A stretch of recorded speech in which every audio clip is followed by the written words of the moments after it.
예, 안녕하십니까. 반갑습니다. 자, 오늘부터 회계관리 1급 세무회계 문제풀이 과정을 진행하게 될 이준상이라고 합니다. 반갑습니다. 예, 저희 우리 기본 과정에서 많이 뵀죠? 그래도 혹시 모르니까 또 인사를 먼저 드렸습니다.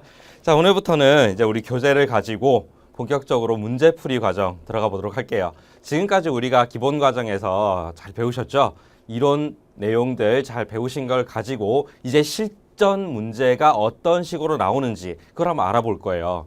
우리 책이 실전 문제에 굉장히 가깝게 만들어져 있습니다. 그래서 여러분들이 이 책만 한번 풀어보시면 실전에서 고민하실 일이 거의 없고 그냥 이거 그때 봤던 그 문제 이러면서 바로 푸실 수 있을 그런 정도로 유형이 잘 만들어져 있으니까 이걸 가지고 저와 같이 푸시면서 실전 연습을 해보도록 할게요. 우리가 이 시험은 제가 어떤 시험이라고 그랬어요? 일정한 수준 이상만 되면 합격시켜주는 그런 시험이라고 그랬어요. 이 시험은 뭔가 절대평가이기 때문에 상대평가로 해가지고 순위를 매겨가지고 뭐 몇 등 안에 들어야 되는 그런 시험이 아니에요. 우리가 일정 이상의 수준만 되면 합격할 수 있는 시험이고, 그리고 거기에 충분한 실력을 이론반에서 충분히 쌓으셨습니다.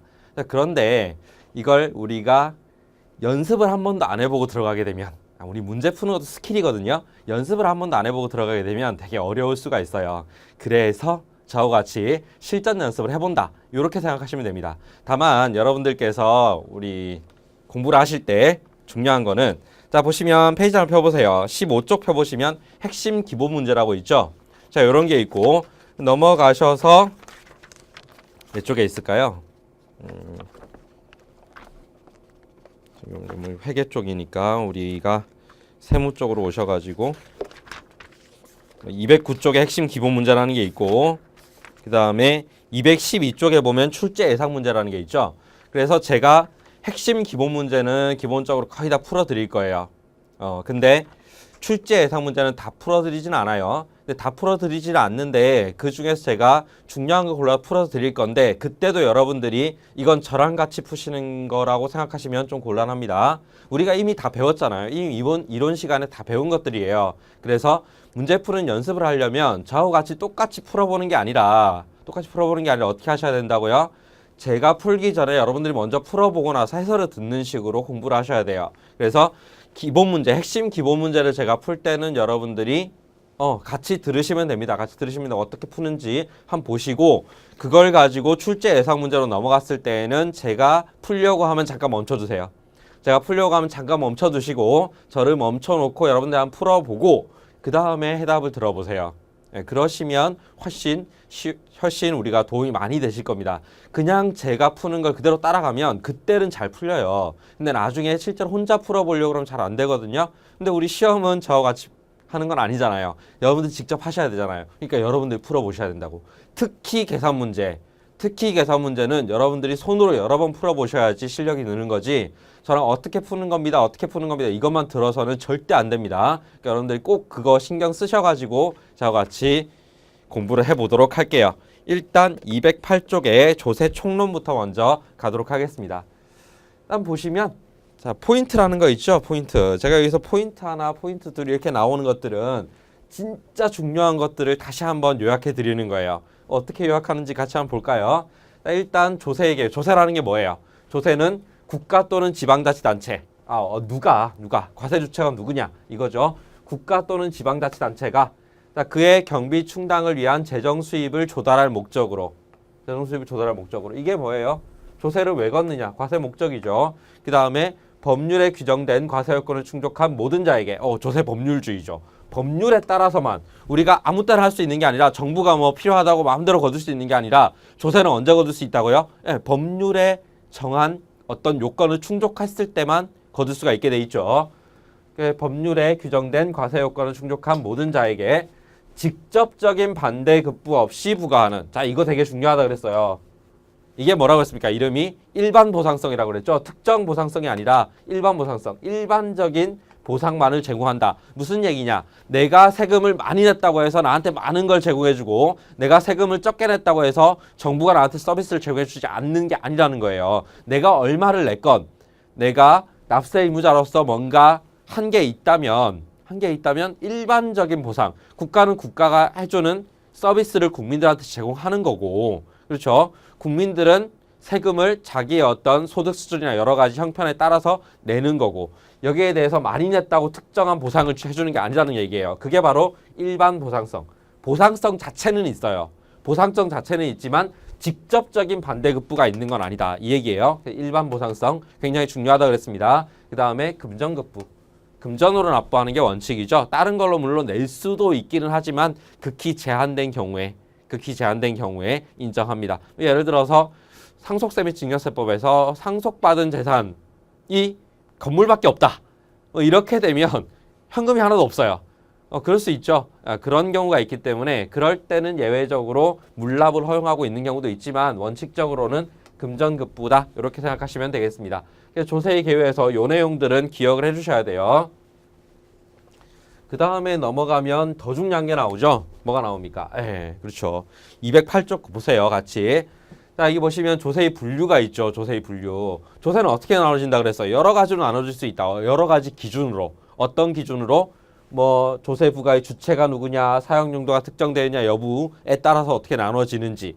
그래서 알아두셔야 될 게 일단 어떤 기준으로 어떻게 나눠지는지. 또 하나의 기준당 2개씩으로 나눠지죠. 그 다음에 그게 어떤 의미인지 그리고 해당되는 조세가 어떤 건지까지 알아두셔야 됩니다. 한번 연결시켜 볼까요? 일단 조세 부과의 주체에 따라서 어떻게 나눠집니까? 국세와 지방세로 나눠지죠. 국가가 부과하는 조세를 국세라고 얘기를 하고 지방자치단체가 부과하는 조세를 지방세라고 얘기를 합니다. 너무 쉽죠 이거는. 근데 국세는 어떤 게 있어요?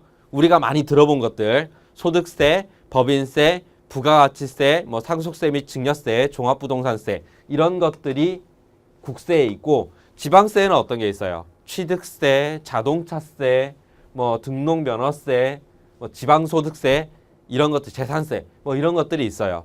일단은 하나 좀 쉽게 생각을 하시려면 지방세에는 일단 지방이나 지역이라는 말이 앞에 붙어 있으면 다 지방세예요. 자, 그건 너무 쉽기 때문에 이게 아예 적지도 않았어요. 그 다음에 재산과 관계되는 조세가 대부분 지방세예요. 뭐 하나만 빼고 종합부동산세만 빼고 그렇게 생각해 주시면 되겠습니다. 그래서 주체에 따라서 국세와 지방세로 나누고 국세에는 이런 것들이 있고 지방세 이런 것들이 있다. 기억해 두셔야 됩니다. 등록면허세, 주민세, 지방소득세겠죠. 지금은 지방소득세. 요까지 해두실 필요는 없고요. 그냥 이렇게만 알아두셔도 문제 푸시는데 크게 어려움 없으실 거예요. 앞에 지방이나 지역이 있거나 재산과 관련되는 조세는 지방세다. 이렇게만 기억해 두셔도 문제 푸시는 데는 어려움이 없으실 겁니다. 자, 그 다음에 사용 용도가 특정되었는지 여부에 따라서 목적세와 보통세로 나눈다 그래서 목적세와 보통세. 자, 목적세는 특정한 목적이 있는 게 목적세고요. 보통세는 그런 게 아닌 것들. 목적세는 이름이 뭐겠어요, 당연히. 예를 들어 교육세. 우리나라 교육 발전을 위한 거. 농어촌 특별세. 우리 농어촌의 어떤 발전이라든지 농어촌 지원을 위한 거 딱 나오잖아요. 교육세나 농어촌 특별세 이렇게 이름이 이래요. 그래서 요것만 좀 기억해 주시고 나머지는 대부분 보통세다. 보통세는 그냥 일반적인 경비 충당을 위해서 걷는 세금이다. 이렇게 생각하시면 되겠습니다. 자, 그 다음에 부담자, 이거 중요하죠. 부담자와 납부자가 동일한지 여부에 따라서 만약에 동일하다면 뭐라고 한다고요? 직접세라고 하고 동일하지 않다면 서로 다르다면 간접세라고 부른다. 여기서 중요한 거는 직접세에 어떤 게 있는지. 자, 소득세, 법인세, 상속세 및 증여세 이런 것들이 직접세고요. 간접세에 뭐가 있었어요? 제일 중요한 거 부가가치세. 그 다음에 개별 소비세. 이 두 가지만 알아두세요. 간접세에는 대표적인 간접세가 뭐다? 부가가치세다. 자, 부가가치세 할 때 누누이 말씀드렸잖아요. 부가가치세는 뭐라고요? 간접세라고 누누이 말씀드렸죠. 자, 그래서 부가가치세랑 개별 소비세 이 정도 알아두시면 되겠습니다. 자, 그 다음에 납세 의무자의 인적 사항을 고려하는지 여부에 따라서 고려하면 뭐라고요? 인세. 고려하지 않으면 물세. 대표적인 물세가 뭐예요? 부가가치세. 또 나오네. 부가가치세. 부가가치세는 간접세이고 물세이다. 인세에 해당되는 게 어떤 게 있어요? 법인세, 소득세, 상속세, 증여세. 이런 것들이 인세에 해당합니다. 자, 그 다음에 독립된 세원이 있는지에 따라서 독립된 세원이 있다는 건 뭐예요?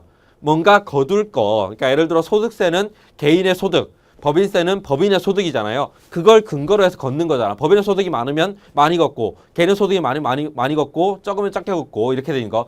그렇게 독립된 세원이 있는 것들을 독립세라고 부르고요.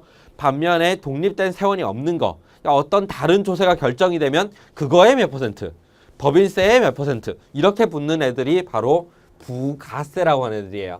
근데 제가 여러 번 말씀드리죠. 부가세는 부가가치세가 아니라고요.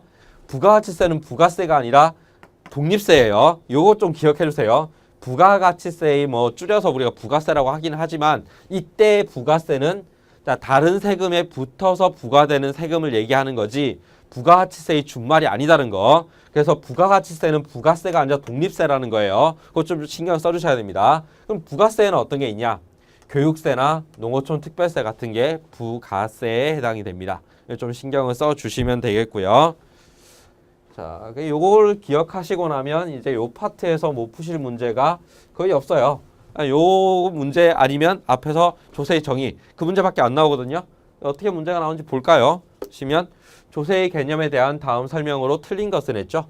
보니까 1번 조세는 국가 또는 지방자치단체가 주체가 되어서 거두어진다. 맞죠? 그다음에 조세 징수의 목적은 국가 또는 지방자치단체의 활동에 소요되는 경비를 마련하기 위함이다. 그렇죠? 그다음에 국민이 납부하는 조세에는 납부한 금액에 직접적으로 대응되는 대가가 따라오지 않는다. 이게 뭐였어요? 일반 보상성이었죠. 맞는 얘기죠. 그다음에 조세는 국가의 필요에 따라 법규에 의하지 않고도 재량적으로 징수할 수 있다. 맞나요? 안 되죠. 조세 법률주의라 그랬잖아요. 반드시 법률에 따라서 국민의 대표들이 만든 법률에 따라서만 거둘 수가 있다라고 했죠. 그래서 4번이 틀린 거예요. 4번이. 정답은 4번입니다. 다음 중 조세의 분류 기준과 그에 해당하는 조세를 바르게 연결한 것은 조세를 부과하는 주체에 따른 분류. 주체에 따라서는 어떻게 나누면 되겠어요? 국세와 지방세. 국가가 걷는 거를 국세라고 얘기를 하고 지방자치단체가 걷는 걸 지방세라고 하겠죠. 그 다음에 조세의 사용요도가 특정되었는지에 따른 분류는 목적세와 보통세라고 했습니다. 자, 그 다음에 납세 의무자의 인적 사항이 고려되었는지에 따라서 나누면 그렇죠. 인세와 물세죠. 3번이 정답이네요. 그다음 4번 독립된 세원이 있는지 여부에 따라서 독립세와 부가세로 나눠지겠죠. 이해 가시죠? 요렇게 풀어내실 수가 있어야 되는 겁니다.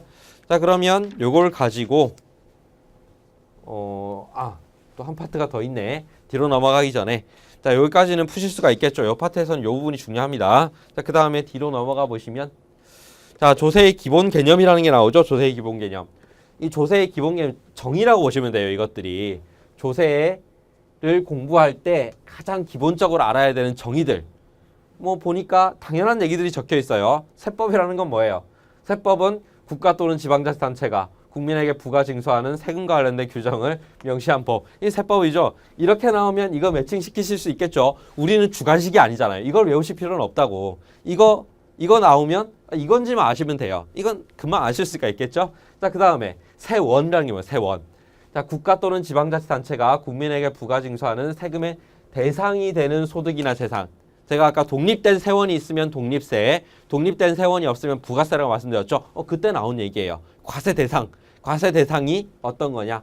그러니까 어떤 우리가 부가의 대상이 되는 소득이나 재산이나 거래나 이런 것들이에요. 자, 그 다음에 과세 표준. 자, 이건 좀 중요하죠. 이게 과세 표준이다라는 걸 좀 기억을 해두세요. 자, 세법에 따라 직접적으로 세액 산출의 기초가 되는 과세 대상의 수량 또는 가액. 자, 어떤 과세 대상이 있는 건 좋아요. 근데 그 과세 대상을 어떻게 카운트할 것이냐. 자, 이거를 뭔가 개수로 갈 것이냐 아니면 금액으로 갈 것이냐 이 정해져야 될 거 아니에요. 그래서 그것들을 그런 직접적으로 산출의 근거가 되는 그 수량이나 가액을 과세 표준이라고 얘기하고 자, 여기다가 뭘 곱하면 세율을 곱하게 되면 세율이라는 건 뭐예요? 일정률에 대해서 징수를 하기 위해서 규정하고 있는 율이죠. 율. 이걸 곱하게 되면 뭐가 나온다? 세액이 나오는 거예요. 세액. 그래서 우리가 소득세나 법인세 공부할 때 제가 여러 번 말씀드렸잖아요. 과세 표준에다가 세율을 곱하면 산출세액이 나온다. 자, 그렇게 계산을 하잖아요. 그거예요. 그거. 과세 표준. 그 다음에 과세 기간은 과세 표준 계산의 기초가 되는 기간이다.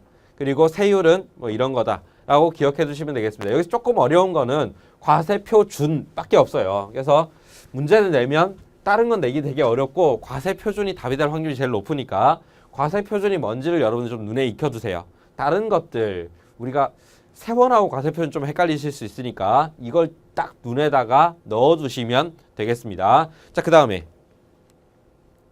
국세 부과의 원칙이라고 되어 있는 거 있죠. 자, 어떤 세금을 부과하려면 원칙이 있죠. 자, 우리 세법에 국세 부과를 할 때는 이런 원칙에 따라서 부과를 해라라고 주어지고 있는 게 있어요. 자, 그 내용들 한번 볼까요? 일단 실질과세의 원칙. 아, 이거 중요하다 그랬죠, 이거. 이거 어떻게 나온다고? 사례로 나온다, 사례로. 옆에 보시면 210쪽에 제 옆에 보시면 머스트 해브 포인트라는 거 있죠. 자, 머스트 해브 포인트는 뭐가 들어가 있냐면 정말 중요한 것들이 들어갔어요. 이것만은 꼭 알아두셔야 될 것들이 여기 들어가 있거든요. 잘 읽어보셔야 돼요. 보시면 자, 실질과세의 원칙 해가지고 실질 사업자인 A가 동생 B의 명의로 사업을 하면서 발생한 세금은 B가 아니라 A에게 세금을 부과 징수한다. 이렇게 돼 있죠. 요 얘기. 그러니까 실질 사업자하고 명의상의 사업자하고 서로 다를 때, 그래서 명의라는 말이 나오거나 실질이라는 말이 나오거나 뭐 이름만 뭐 사실상은 뭐 이런 얘기가 나오면 아, 실질과세의 원칙에 대한 얘기를 하고 있구나. 이렇게 생각하시면 되는 거예요. 그러니까 이게 뭐냐 하면 자, 실제로는 A라는 사람이 거래를 했는데 명의는 B 명의로 돼 있다고요. 근데 그게 왜 그렇게 했는지 봤더니 세금을 줄이려는 목적이야.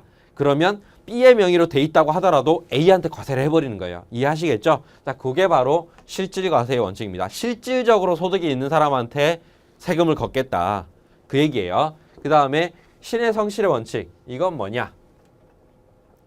이거는 우리가 국가나 국민이나 세금을 내고 세금을 거둘 때는 신의에 따라서 세금을 거둬야 하는 당연한 얘기를 하고 있는 거예요. 근데 이게 조금 구체적으로 나오는 건 뭐냐면 금반원의 원칙, 즉 자기 말을 뒤집지 말라 이거예요. 그래서 옆에 머스트 해브 포인트 2번 보세요. 과세관청이 공적인 견해 표명을 한 경우에 그에 반하는 처분을 할 수가 없다. 이 무슨 얘기냐면 자, 내가 세금을 내야 되는지 안 내야 되는지 잘 모르겠어가지고 자, 이러이러한 경우에 세금을 내야 됩니까 하고 세무서에다 문의를 했어요. 공식적으로. 그랬더니 세무서에서 공식적으로 답변을 나한테 주기를 그 경우에는 세금을 안 내도 되겠습니다 라고 공식적으로 답변을 줬다고요. 나는 그걸 믿고 신고를 안 했어. 근데 나중에 세무서가 이거 보다 보니까 내가 말을 잘못했네. 세법에 따라 보니까 이거 과세를 해야 되는 거네 라고 생각을 하면서 나한테 과세를 해버렸다고요. 그러면 나는 되게 억울하죠. 야, 니들이 세금 내지 말라고 해서 내가 안 냈는데 또 니들이 와서 나한테 세금 내라고 그러면 어떡하냐 나는. 난 니들이 믿고 다 썼다. 이렇게 될 수가 있겠죠. 그래서 공식적으로 과세관청이 의견 견해를 밝혔다면 그게 비록 세법과 다른 얘기를 하더라도 세법에 반해서 틀린 얘기를 과세관청이 얘기를 한 거라고 하더라도 그건 누가 책임져야 된다? 과세관청이 책임져야 된다. 그래서 과세할 수 없다라는 얘기예요. 그래서 뭐라고요? 말 바꾸기 금지. 자, 근데 이러한 신의성실의 원칙은 한쪽만 지키는 게 아니라 국민도 지켜야 되고 국가도 지켜야 되는 거예요. 이걸 알아두셔야 돼요. 쌍방에 적용되는 원칙이다. 쌍방에 적용되는 원칙이다. 라는 걸 기억해 두시면 되겠습니다. 자, 그 다음에 근거과세의 원칙은 뭐냐면 일단 납세자의 장부가 세법에 따라 작성된 경우에 조사 결정은 장부와 근거 자료에 의해서 해야 된다. 무슨 얘기냐면 세무조사 나갔더니 뭐 장부가 있는 세무조사 나갔더니 내 생각에는 더 벌 것 같은데 그러고 나서 야, 너 한 3억 정도 벌지 않아? 3억 이렇게 때릴 수 없다 이거예요. 뭔가 장부가 잘못 적혀 있다라고 생각이 되면 그걸 입증을 해야 되고 잘못 적혔다고 생각하는 근거가 있을 거 아니에요. 내가 아침부터 와가지고 여기 가게 앞에서 카운트를 하고 있었는데 보니까 사람 수가 훨씬 많아. 그리고 단가가 보통 10,000원 정도 되는 것 같으니까 야, 그러면 이거 내가 생 것만 해도 1,000만 원인데 너 하루에 100만 원밖에 안 판다고 하지 않느냐? 좀 이상하지 않느냐? 이렇게 해가지고 장부가 잘못된 거 아니야? 이렇게 해서 자, 그러면 내가 조사한 결과에 따라서 과세 처분을 할 테니까 네가 만약에 이의가 있으면 따르게 소명을 해봐라. 이런 식으로 들어갈 수는 있어도 근거 없이 막 그냥 장부를 써놨는데 이거 장부 틀렸어. 나 3억으로 할 거야. 이런 식으로는 못한다 이거예요. 어떤 합리적인 근거 자료 또는 기장돼 있으면 장부에 따라서 니들이 장부는 이렇게 작성을 해놓고 장부 이렇게 돼 있는데 나한테는 다르게 신고했네. 이러면 과세할 수 있는 거지. 그러니까 장부에 작성된 부분 또는 다른 근거 자료 이런 것들에 따라서 과세를 하는 거지 지 맘대로 과세할 수 없다 이거예요. 자, 그 다음에 조세 감면 후 사후 관리. 이거는 뭐예요?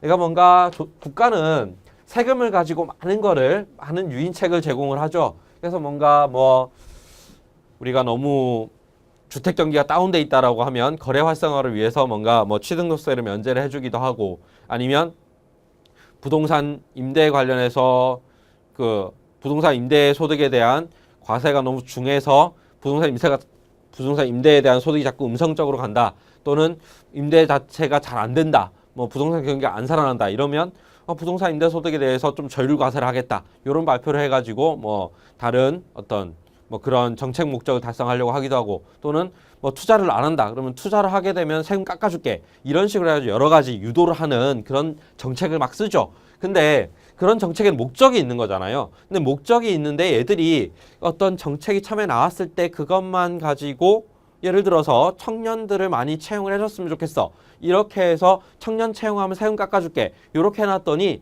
애들이 청년들을 막 채용해요. 세금을 깎아주고 나니까 다음 연도에 초에 들어가서 다 해고를 해버려. 이렇게 되면 내 목적하고 다르게 들어가고 있는 거잖아요. 나는 많이 채용해가지고 쭉 고용하고 있을 줄 알았지. 근데 해고할 줄 어떻게 알았어? 그렇게 되면 곤란하니까 얘들이 내가 감면해줬으면 감면된 대로 내 목적이 달성되도록 이 돈을 쓰고 있는지 감시해야 되겠다. 이런 생각을 한 거예요. 그래서 야, 이들 채용하고 나서 뭐 2년 내에 해고하게 되면 다시 토해내. 뭐 이런 식으로 규정을 만들어 놓는 거예요. 그게 바로 조세 감면 후 사후 관리라고 생각하시면 되겠습니다. 당연히 해야 되겠죠. 세금 깎아주는데 관리를 안 하면 안 될 거 아니에요. 이런 것들이 국세 부과의 원칙이다라고 알아두시고 매칭을 시키실 수가 있어야 되고 여기서는 특히 큰 문제가 많이 나요. 크다는 건 긴 문제. 어떤 거냐면 뭐 이런 기사를 하나 주고 신문 기사를 하나 주고 막 써놓고 나서 이게 뭐와 관련된 이게 국세 부과의 원칙 중에서 뭐와 관련된 원칙인지 찾아보시오 이렇게 나오거든요. 보기는 이 4개 중에 자 그러면 그 기사 내용에 따라서 예를 들어 뭐 실질과세의 원칙 뭐 명의상의 사업자는 누구 이런 얘기가 나오면 실질과세의 원칙 조세를 감면해줬는데 이런 얘기가 나오면 조세 감면 후 사후 관리 이런 식으로 여러분들이 문제를 풀어주시면 되겠습니다. 자, 그럼 이걸 가지고 문제를 한번 풀어볼까요? 자, 다음 중 조세의 용어 정의로 틀린 것은 했네요. 자, 1번 국세란 국가가 부과하는 조세로서 소득세, 법인세, 재산세 등을 말한다. 재산세? 국가가 부과하는 조세는 맞는데 소득세, 법인세는 맞아요. 근데 재산세는 아닌데? 예, 재산세는 지방세죠. 자, 그 다음에 가산세란 세법에서 규정하는 의무의 성실한 이행을 확보하기 위해서 세법에 따라 산출한 세액에 가산하여 징수하는 금액을 말한다. 그렇죠. 가산세. 뭔가 페널티죠. 페널티. 내가 신고를 안 하면 신고 안 했다고 페널티를 주는 거죠. 자, 그 다음에 과세 표준이란 이거 잘 보셔야 되죠. 세법에 따라 직접적으로 세액 산출의 기초가 되는 과세 대상의 수량 또는 가액. 맞았죠. 그 다음에 부정행위로 신고를 하지 않거나 납부세액을 적게 신고한 경우에는 일반적인 경우보다 더 높은 세율로 가산세를 부과한다라고 하고 있는데 자, 우리가 210쪽에 6번에 보세요. 그럼 가산세라는 게 있죠. 뭐라고 돼 있어요? 세법에서 규정하는 의무를 위반한 자에게 부과하는 거다라고 돼 있죠. 그 다음에 보통 일반적인 가산세는 두 가지로 나눠져 있어요. 하나는 일반 무신고 또는 과소신고 가산세가 있고 자, 부당 무신고 또는 부당 과소신고, 부정 무신고, 부당 과소신고 이런 가산세가 있어요. 일반인 경우에는 뭐 20% 또는 10% 이렇게 적용이 되는데 자, 부당 무신고가 되면 40%로 가산세율이 올라가요. 이해하시겠죠? 왜? 뭔가 나를 의도적으로 속이려고 했다. 이러면 용서할 수가 없죠. 그러니까 더 강하게 때려버리는 거예요. 자, 그래서 맞는 얘기다. 그래서 틀린 거는 뭐다? 1번이 되겠죠. 재산세는 지방세에 해당됩니다. 이런 식으로 슬쩍슬쩍 섞어가지고 문제가 많이 나와요. 그러니까 기억을 해주셔야 돼요. 자, 그 다음에 2번. 다음에서 설명하는 내용과 관련이 깊은 국세 부과의 원칙은 뭐냐? 자, 보니까 A씨는 B 세무서에 종합소득세 부과 처분에 대해서 조세심판원에 심판 청구를 했는데 뭐라고 했느냐? 자신은 C사의 대표이사의 명의를 빌려주었을 뿐 실제로 사업에 관여하지 않았다고 주장했다. 명의만 되어야 했다. 이게 뭐예요? 실질과세의 원칙이다. 이렇게 문제 풀어주시면 돼요. 제가 이렇게 조금 짧은 문장을 가지고 여러분한테 말씀을 드렸는데 실제로 문제에서는 이게 기사가 이만한 기사가 나오는 거예요. 그러면 이제 딱 당황스럽지. 이 너무 긴데? 이 시간 안에 풀 수 있을까? 근데 그렇게 생각하지 마시고 빨리 이게 뭔지 안에 이런 키워드가 있는지만 보시면 돼요. 그래서 명의? 그럼 실질과세의 원칙. 감면? 조세 감면 사후관리. 이런 식으로 가시면 된다고요. 제일 많이 나오는 건 실질과세의 원칙이에요. 근데 그 중에서 문제 만들기가 쉽거든요. 사례 찾기도 쉽고. 그래서 실질과세의 원칙 기억을 해두시면 되겠습니다. 길다고 문제가 길다고 여러분들이 당황하지 마세요. 당황하지 마시고 문제 풀어보시면 됩니다. 자, 그 다음에 넘어가셔가지고 출제 예상 문제라고 가볼게요. 자, 출제 예상 문제 어떻게 푸신다고? 잠깐 멈추고 풀고 듣고 이렇게 하셔야 된다고 기억하셔야 됩니다. 자, 1번 볼까요? 자, 다음은 조세의 개념 중 어떠한 것에 대한 설명인가? 뭐라고 되어 있는지 볼까? 보니까 국민이 납부하는 조세에는 납부한 금액에 직접 대응되는 대가가 따라오지 않는다. 뭐에 대한 설명요? 일반 보상성이죠. 정답은 몇 번? 3번. 쉬운 문제죠. 자, 그 다음에 2번 가볼까요? 다음 중 각 조세와 그에 해당하는 조세의 분류를 바르게 딱 지은 것은 했습니다. 보니까 법인세는 국세, 인세, 독립세라고 돼 있는데 어때요? 법인세는 국세 맞죠? 그다음에 인세예요, 물세예요? 인세 맞죠? 법인이죠, 법인. 그다음에 독립세예요, 부가세예요? 독립세네. 맞는 내용이네. 그다음에 2번 보시면 소득세. 자, 국세, 오케이. 간접세? 국세는 직접세, 소득세는 직접세예요, 간접세예요? 직접세죠. 틀렸네. 그럼 소득세는 또 그다음에 독립세예요, 부가세예요? 독립세지. 이거 틀렸네. 그 다음에 3번 부가가치세. 부가가치세는 국세예요, 지방세예요? 국세죠. 지방세라고 되는 틀렸네 일단. 그다음 물세예요, 인세예요? 물세. 이거 맞네. 그 다음에 독립세예요, 부가세예요? 부가가치세는 독립세라 그랬습니다. 자, 그래서 다른 거는 다 맞는데 지방세라서 틀렸네. 그 다음에 4번 취득세. 일단 취득세는 국세예요, 지방세예요? 지방세 맞네. 그 다음에 취득세는 직접세냐 간접세냐? 취득세는 직접세냐 간접세냐? 취득세는 직접세에 해당되겠죠. 그 다음에 취득세 직접세에 해당되겠죠. 그 다음에 취득세는 부가세예요, 독립세예요? 별도의 독립적인 세원이 존재해요, 안 해요? 뭔가를 취득하면 이니까 존재해요. 그러니까 독립세에 해당되겠죠. 부가세라고 되어 있으니까 틀렸네. 정답은 몇 번이 되겠다? 1번이 되겠습니다. 자, 그 다음에 3번은 거의 유사한 문제고 4번 볼까요? 납세 의무에 대한 다음 설명 중 틀린 것은 했네요. 볼까요? 1번 납세 의무의 확정 방법에는 부가과세 제도와 신고납세 제도가 있다. 납세 의무 확정 방법, 부가과세 제도는 뭡니까? 과세관청이 부과를 해버리는 거고 신고납세 제도는 뭐예요? 우리가 직접, 납세 의무자가 직접 신고하고 나 얼마 내야 됩니다. 신고하고 납부하는 게 신고납세 제도죠. 그 다음에 2번 부가과세 제도란 국가 또는 지방자치단체의 결정에 따라서 과세표준과 세액이 확정된 제도로 맞는 얘기죠. 제가 방금 설명드렸잖아요. 과세관청이 나한테 내려준다 그랬죠. 그 다음에 신고납세 제도란 조세를 납부하는 자의 자진 신고에 의해서 과세표준과 세액이 확정된 제도. 맞는 내용이죠. 그 다음에 신고납세 제도 하에서 신고를 하지 않을 경우에 신고 의무 위반에 따른 처벌이 있을 뿐 납세 의무 성립하지 않는다라고 그랬는데, 자, 우리가 신고납세 제도인 경우에 이건 설명 한번 들어보세요. 자, 우리가 납세 의무가 확정이 돼야 세금을 거둘 수가 있죠. 근데 확정되는 방법은 신고납세 제도가 있고 부가과세 제도가 있어요. 부가과세 제도는 과세관청이 부과를 하는 거고 신고납세는 납세 의무자가 신고를 하는 거예요. 근데 신고납세 방식인데 납세 의무자가 신고를 하지 않으면 어쩔 수 없이 누가?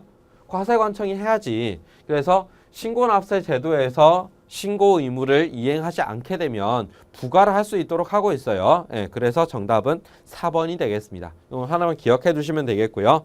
자, 그 다음에 6번 볼까요? 6번 보시면 과세 표준이 얼마? 지금 2천만 원이고 세율이 30%인 경우에 산출세액이 얼마냐라고 했는데 너무너무 쉬운 문제죠.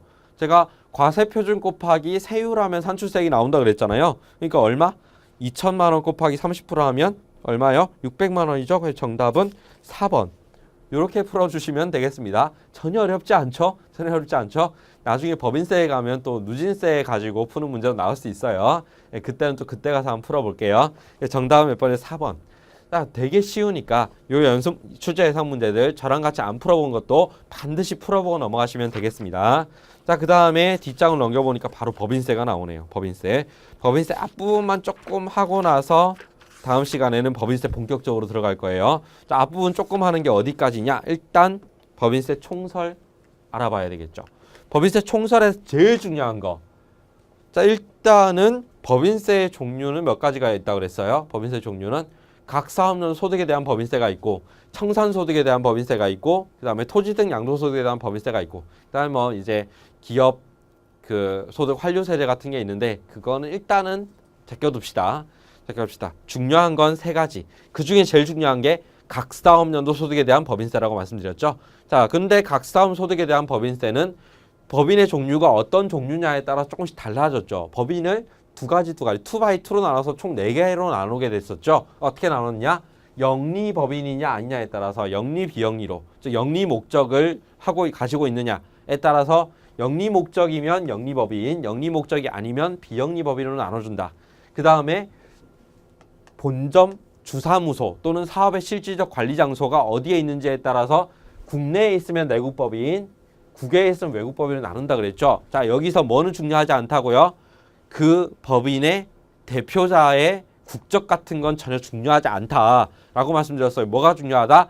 본점 주사무소 또는 사업의 실질적 관리 장소의 소재지가 어디냐? 바로 국내에 있느냐? 그러면 내국법인이다. 국외에 있느냐? 그러면 외국법인이다. 이렇게 나눠진다 그랬습니다. 이거에다 이렇게 나눠놓고 내국 영리, 내국 비영리, 외국 영리, 외국 비영리로 나눈다 그랬어요.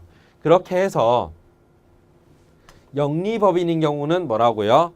영리법인인 경우는 우리가 소득이 수익사업 소득도 있고 비수익사업 소득도 있죠. 이 모든 소득에 대해서 과세를 하는 게 원칙이다. 하지만 비영리법인인 경우에는 수익사업 소득에 대해서만 과세를 한다라고 말씀드렸습니다. 자, 그 다음에 내국법인에 대해서는 국내에서 벌었든 국외에서 벌었든 모두 다 과세를 한다라고 말씀드렸어요.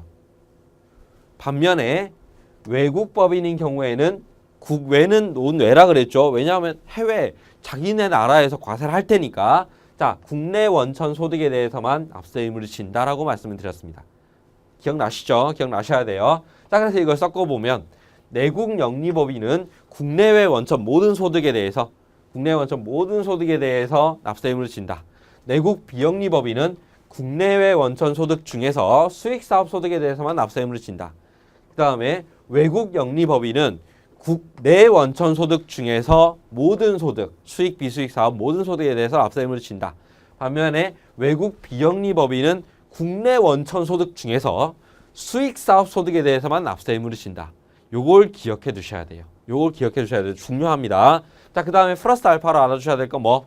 국가 또는 지방자치단체는 비과세 법인이다. 그 다음에 또 외국의 지방자치단체, 외국의 국가는 비영리 외국 법인으로 본다. 까지 기억해 두시면 되겠습니다. 자, 그 다음에 청산소득에 대한 법인세는 누가 납세 의무를 지는 거였죠? 청산소득에 대한 법인세. 청산소득에 대한 법인세는 내국 영리 법인만 납세 의무를 진다 그랬죠. 그 다음에 토지 등 양도소득에 대한 법인세는 전부 다 납세 의무를 진다 그랬죠. 왜? 부동산 투기 방지니까. 자, 그렇게까지 알아두시면 되겠습니다. 자, 그 다음에 사업연도 있죠. 사업연도. 자, 사업연도는 법인세만 되게 특별했죠. 사업연도가. 왜? 정할 수 있었잖아요. 납세 의무자가. 어떻게 해요? 법령 또는 정관에 정해진 1사업연도가 법인세법상 사업연도가 된다라고 말씀을 드렸습니다. 정하기 나름이에요. 단 뭐는 지켜줘야 된다? 1년을 초과할 수 없다. 그 다음 두 번째, 만약에 법령이나 정관에 없더라 그러면 어떻게 한다 그랬어요? 신고한 사업연도로 한다. 하지만 1년은 초과할 수 없다. 근데 신고도 안 했더라 그럼 어떻게 한다고요? 1월 1일부터 12월 31일까지로 한다라고 말씀드렸습니다. 자, 넘어가서 문제 풀어볼게요. 법인세 납세 의무자에 대한 다음 설명 중 맞는 것은 했네요. 자, 일단 내국법인은 법인의 대표자가 내국인. 말도 안 된다 그랬죠. 뭐가? 법인의 본점 또는 주사무소의 소재지가 국내에 있는 경우라고 말씀드렸어요. 또 플러스 알파로 실질적 관리 장소. 그 다음에 2번 외국법인이라도 영리법인인 경우에는 국내의 모든 소득에 대해서 그럴 리 없지. 국외 원천 소득을 우리가 왜 건드냐고요. 그러면 그 나라의 과세권을 침해하게 되는 거 전쟁 나요? 안 됩니다. 그 다음에 비영리법인은 수익사업에 대해서만 납세 의무를 부담한다. 맞죠? 그 다음에 비영리 외국법인은 우리나라에서 납세 의무를 부담하지 않는 건 아니지. 비영리 외국법인은 어떤 경우에 국내 원천 소득 중에서 수익사업 소득에 대해서 납세 의무를 지죠? 그래서 틀렸죠. 정답은 몇 번이다? 3번이 되겠습니다. 자, 그 다음 지금 이제 217쪽 하고 있어요. 자, 다음 법인세에 대한 다음 설명 중 틀린 것은 했네요. 자, 1번 보시면 법인세의 종류로는 각사업 소득에 대한 법인세, 그 다음에 청산소득에 대한 법인세, 토지 등 양도소득에 대한 법인세가 있다. 맞죠? 그다음에 2번 법인세의 납세 의무자는 법인이므로 개인은 법인세를 부담하지 않는다. 너무 당연한 얘기를 하고 있죠. 그다음에 3번 법인의 사업연도는 법인의 정관에 따라 자유롭게 정할 수 있다. 일단은 맞는 내용인데 조금 애매하죠. 일단 자유롭게 정할 수 있는 것만 아주 자유롭나요, 우리가? 제한이 전혀 없나요? 그렇지는 않죠. 일단 한번 봅시다. 납세지는 법인세를 부과 징수하는 기준이 되는 장소. 맞네요. 명백하게 맞네요. 그러면 뭐가 답이다? 3번이 답이 되겠죠. 조금 애매하긴 하지만 우리가 자유롭게 마음대로 할 수 있는 건 아니죠. 뭐가 제한이 있어요? 1년을 초과할 수 없다. 이런 제한이 있죠. 그래서 정답이 3번이 되겠습니다. 조금 애매할 수는 있지만 다른 것들이 워낙 맞으니까 3번을 골라 주셔야 되겠죠. 정답은 3번. 그 다음에 출제 예상 문제로 한번 가볼게요. 자, 이게 뭐 1번 보시면 각 사업연도 소득에 대한 법인세 납세 의무에 대한 다음 표의 빈칸 A에 들어갈 내용으로 맞는 것을 했죠. 보니까 이거 그냥 말을 좀 꼬아놓은 건데 이거예요. 그냥 내국 비영리 법인의 납세 의무는 어떻게 되느냐 이걸 물어보는 것 뿐이에요. 어떻게 돼요? 내국 비영리 법인이다. 내국이니까 국내, 국외, 원천 소득 모두예요? 아니면 국내만? 모두죠. 모두. 내국 법인이니까. 그다음 비영리 법이니까 수익, 비수익 모두예요? 아니면 수익 사업만이에요? 수익 사업만이죠. 그러니까 국내외 원천 소득 중에서 수익 사업 소득만. 이러면 답이 되겠죠? 어디에 있어요, 이게? 국내외 원천 소득 중 수익 사업 소득 4번에 있네. 이게 정답이 4번인 거예요. 자, 그다음에 2번 문제. 조금 어려운 문제네. 여기 보시면 난이도 표시가 있죠. 난이도 표시. 난이도가 0부터 3까지 있는 거예요. 0부터 3까지 있는데 우리가 난이도 3짜리는 여러분들이 풀어보시다가 이거 어렵다. 잘 안 풀린다. 당연합니다. 진짜 어려운 문제들이 모여 있는 거예요. 그러니까 이거 틀렸다고 너무 고민하실 필요는 없어요. 하지만 0, 1, 2는 꼭 맞춰주셔야 돼요. 0, 1, 2에서 틀린 게 있다. 그러면 반드시 이해될 때까지 풀고 넘어가셔야 되는 거고 3, 난이도 3짜리가 이해가 안 가는 부분이 있다. 그럼 물론 이해하고 넘어가시는 게 좋은데 이건 일단 패스하셔도 상관없어요. 그런 다음에 나중에 다시 돌아오셔서 복습하실 때 그때 보고 넘어가셔도 괜찮습니다. 자, 난이도 3짜리 하나 볼까요? 자, 법인의 사업연도에 대한 다음 설명 틀린 것을 했네요. 자, 1번 사업연도는 법인세 과세를 위해 법인의 소득을 구획한 일정 기간을 말한다. 그렇겠죠. 자, 2번 법령 또는 정관 등의 사업연도에 관한 규정이 없는 경우에 관할 세무서장에게 신고한 사업연도를 한다. 맞습니다. 3번 사업연도를 신고하지 않은 경우에 매년 1월 1일부터 12월 31일까지를 법인의 사업연도로 한다. 그렇죠. 그럼 4번 2014년 7월 1일 설립된 법인의 경우에 12월 31일까지 남은 기간이 1년보다 안 되죠. 그러니까 2014년 7월 1일부터 2015년 12월 31일까지로 사업연도 신고할 수 있다라고 그랬는데 자, 우리가 뭐라 그랬어요? 1년 초과할 수 없다라 그랬죠. 그러니까 이런 경우에는 2014년 7월 1일부터 2014년 12월 31일까지를 한 기간으로 하고 그 다음에 2015년 1월 1일부터 12월 31일까지 또 한 기간 이렇게 쪼개주셔야 되는 거예요. 그래서 이런 식으로 할 수는 없어요. 정답 몇 번이다? 4번이 되겠습니다. 자, 그 다음에 3번 한국 국적인 김한국 씨가 물류 사업을 영위하기 위해 설립한 주밸류의 본점은 외국에 소재하고 있습니다. 주밸류의 정관에는 사업연도에 대한 별도의 규정이 없고 관할 세무서에 매년 3월 1일부터 다음해 2월 말일까지의 사업연도로 신고한 경우에 다음 중 맞는 것은? 하고 물어봤네요. 자, 1번 주밸류의 정관에는 사업연도에 대한 규정이 없으므로 신고 내용과 무관하게 1월 1일부터 12월 30일까지 하라고 그랬는데 그거 아니죠. 내용이 없으면 어떻게 할 수 있다? 신고할 수 있다 그랬어요. 그다음 2번 주밸류는 국내 원천 소득으로 모든 유형의 소득에 납세 의무를 진다라고 그랬는데 얘가 국내 내국 법인입니까? 외국 법인입니까? 지금 설립자의 국적은 한국 국적이 지금 우리나라지만 근데 뭐는 본점은 외국에 있죠. 자, 그러면 외국 법인이 되겠죠. 외국 법인이기 때문에 주밸류는 모든 유형의 소득 국내외 원천 소득이 아니라 국내 원천 소득 중에서 영리법인이니까 모든 유형의 소득에 대해서 납세 의무를 지는 거죠. 그러니까 2번도 아니죠. 국내 원천 소득만 해야 되겠죠. 그럼 3번 김한국 씨의 국적은 주밸류의 납세 의무가 있는 소득의 범위를 결정할 때 영향을 주지 않는다. 그렇죠. 그럼 4번 주밸류는 청산시 청산소득에 대한 법인세 납세 의무가 없죠. 왜냐하면 외국법인이니까. 정답 몇 번이다? 3번이 되겠습니다. 이렇게 여러분들 알아두시면 되겠어요. 자, 그래서 이번 시간은 여기까지 하도록 할게요. 우리가 이번 시간 뭘 했어요? 일단 조세 총론에 대해서 공부를 했고 그다음에 법인세 맛보기만 했죠. 앞부분 조금만 총설 부분만 한 맛보기를 했습니다. 이제 다음 시간부터는 이제 본격적인 법인세가 뭐예요? 우리가 다 뭘 배웠어? 거의 대부분 각사함 소득에 대한 법인세를 배웠죠. 그걸로 넘어가서 우리가 공부를 해보도록 하겠습니다. 자, 수고 많으셨고요. 다음 시간에 뵙겠습니다. 감사합니다.